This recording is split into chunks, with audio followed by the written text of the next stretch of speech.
नमस्कार, देशोन्नती संपादकीयमध्ये मी ऐश्वर्या शिंदे आपलं स्वागत करते।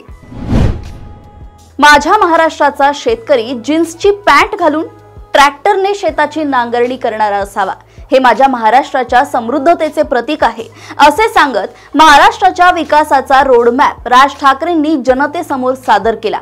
त्याला आता अनेक वर्षे उलटून गेली आहेत। महाराष्ट्राच्या नवनिर्माणाचे प्रामाणिक स्वप्न पाहणाऱ्या राज ठाकरेंना महाराष्ट्रातील मतदारांनी मात्र फारसा सकारात्मक प्रतिसाद दिला नाही।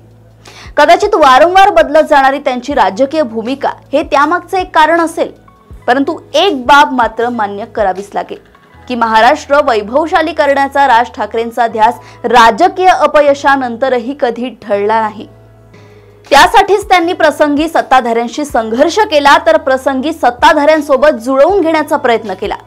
देवेंद्र फडणवीस मुख्यमंत्री नव्हते त्या काळापासून त्यांचे आणि राज ठाकरेंचे संबंध अतिशय जिव्हाळ्याचे राहिले आहेत।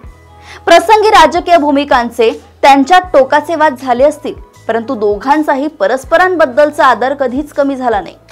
त्यामुळेच भाजपला राज्यातून उखडून फेकण्याची भाषा करणाऱ्या उद्धव ठाकरेंसोबत युती करण्याची तयारी दर्शवणाऱ्या राज ठाकरेंना त्याच वेळी थेट वर्षा बंगल्यावर जाऊन फडणवीसांची भेट घेण्यात, त्यांच्यासोबत दिलखुलास चर्चा करण्यात कोणतीही अडचण जाणवत नाही।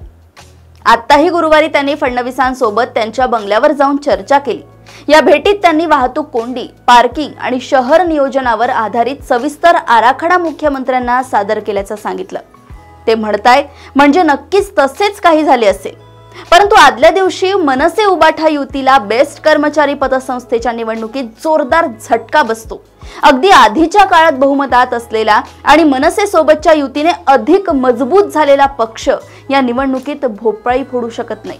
उबाठाच्या आधारे 2 उमेदवार उभे करणाऱ्या मनसेच्याही वाट्याला मोठा शून्य येतो आणि दुसऱ्याच दिवशी राज ठाकरे फडणवीसांच्या भेटीला जातात। शिवाय राज ठाकरे भेटून गेल्यानंतर लगेच फडणवीस उद्धव ठाकरेंना दूरध्वनी करतात। या सगळ्या मागची कारणे काहीही असोत, या सगळ्या घटनांच्या टायमिंगमुळे राजकीय वर्तुळात खमंग चर्चा सुरू झाली आहे, हे नाकारता येत नाही।